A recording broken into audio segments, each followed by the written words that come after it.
पढ़ाएंगे विक्र की संरचना, स्ट्रक्चर ऑफ किडनी।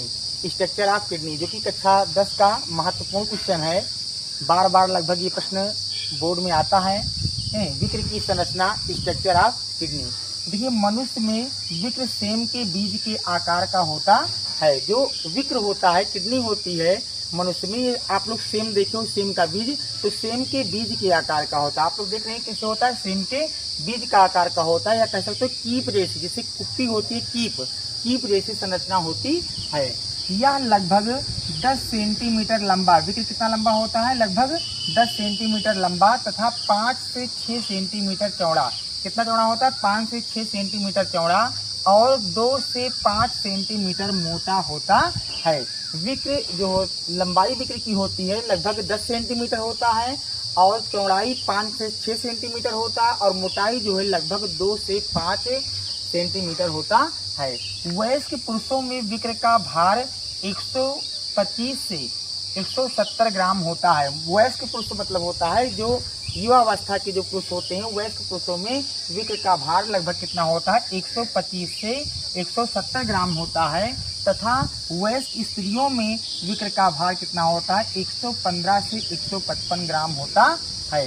विक्र का भीतरी किनारा धंसा हुआ या अवतल तथा बाहरी किनारा उभरा हुआ होता है। इस धंसे हुए स्थान को हाइलम कहते हैं। इस धंसे हुए स्थान को क्या कहा जाता है, हाइलम कहा जाता है।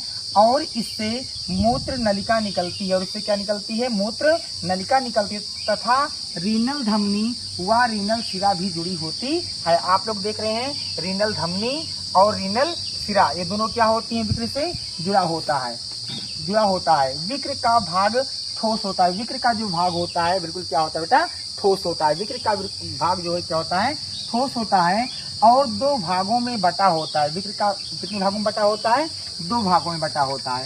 फर्स्ट नंबर है, देखिए आप लोग देख रहे हैं कार्टेक्स, क्या है, कार्टेक्स है। और सेकंड नंबर पे क्या है, मेंडुला है। देख रहे हैं आप लोग, ये देखिए मेंडुला है और ये आपका क्या है, ये भाग आपका क्या है, कार्टेक्स है। क्या है, कार्टेक्स। देख रहे हैं यहाँ पे चित्र के माध्यम से आपको दिखाया गया है, ये कार्टेक्स है और ये क्या है, मेंडुला है। ठीक, तो नंबर 1 है मेंडुला और नंबर 2 क्या है, कार्टेक्स है।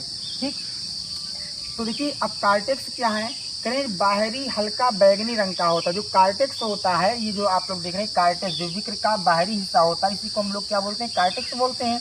और कार्टेक्स का जो बाहरी भाग होता है, ये क्या होता है, हल्का बैगनी रंग का होता है।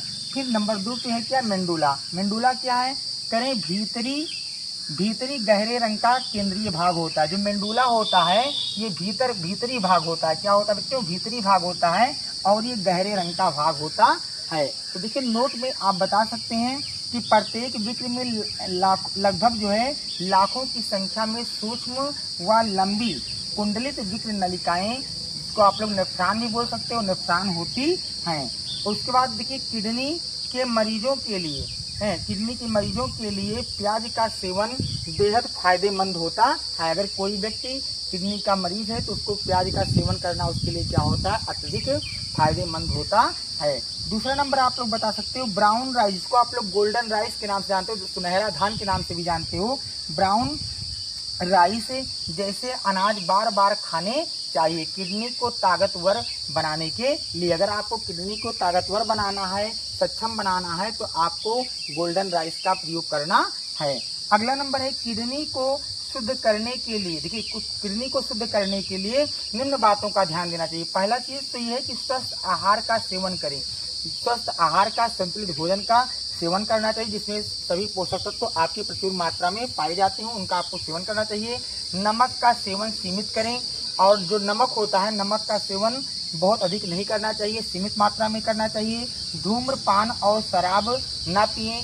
धूम्रपान और शराब, एल्कोहल जो होता है, उसका सेवन नहीं करना चाहिए। नियमित व्यायाम करें। नियमित व्यायाम करने से आपके लिए अच्छा ही होगा। और रक्तचाप को नियंत्रित करें। तो आइए बच्चों, हम आपको चित्र के माध्यम से आपको विक्र के बारे में बता रहे हैं। देखिए ये विक्र आप लोग देख रहे हैं, तो ये विक्र का जो ये इधर का हिस्सा आप लोग देख रहे हैं, इसको हम लोग क्या बोलते हैं, यूरेटर बोलते हैं। क्या बोलते हैं, यूरेटर बोलते हैं। यूरेटर जो होता है लगभग 16 इंच कह सकते हो 40 सेंटीमीटर लंबा होता है। जो यूरेटर होता है, ये आप लोग जो पूरा भाग देख रहे हो, ये भाग यहाँ से यहाँ तक, ये भाग क्या कहलाता है, यूरेटर कहलाता है। जो कि लगभग 16 इंच और 40 सेंटीमीटर क्या होता है, लंबा होता है। और मूत्राशय के निचले छोर से पर क्या होती है, जुड़ी होती है। और ये मूत्राशय के निचले छोर पर क्या होती है बेटा, जुड़ी होती है। इसके बाद देखिए यहाँ पर आपको दो सिरा दिखाई पड़ रहा है। एक आपका ये जो देख रहे हैं, ये वाला सिरा, ये जो देख रहे हैं, ये आपका है विक्रीय सिरा, और एक दूसरा आपका क्या है, विक्रीय धमनी। देखिए जो विक्रीय सिरा और विक्रीय धमनी होती है, आप लोग को देखिए नेफ्रॉन की संरचना हमने पढ़ाया था। नेफ्रॉन की संरचना में हमने आपको वुमेन संपूर्ण बताया था, जिसमें कोशिका गुच्छा थी। तो जो कोशिका गुच्छा होती है, तो उसमें आपको हमने बताया था कि एक जो है विक्रीय धमनी से जुड़ी होती है, दूसरा किससे जुड़ा होता है, विक्रीय सिरा से जुड़ा होता है। इसके बाद आप लोग ध्यान दीजिएगा कि ये देखिए, ये आपका क्या है, पेल्विस, क्या है, पेल्विस है। और ये आपका बेटा पेल्विस है। पेल्विस जो होती है किडनी है श्रेणी में होती है, क्या होती है, किडनी श्रेणी में होती है। और इसके ऊपर देखिएगा, ये आपका क्या है, रीनल पेल्विस है, क्या है, रीनल पेल्विस है। जो रीनल पेल्विस होती है, ये गूदे के केंद्रक में स्थित होती है। कहाँ बेटा स्थित होती है, गूदे के केंद्रक में स्थित होती है।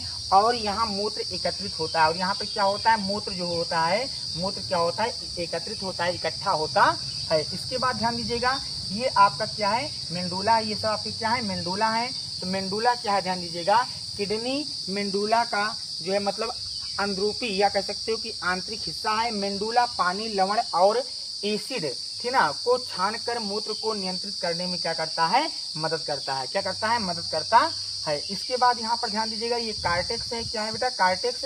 तो जो कार्टेक्स होता है, ये विक्र का बाहरी हिस्सा ही क्या कहलाता है, कार्टेक्स कहलाता है। विक्र का जो बाहरी हिस्सा होता है क्या कहलाता है, कार्टेक्स कहलाता है।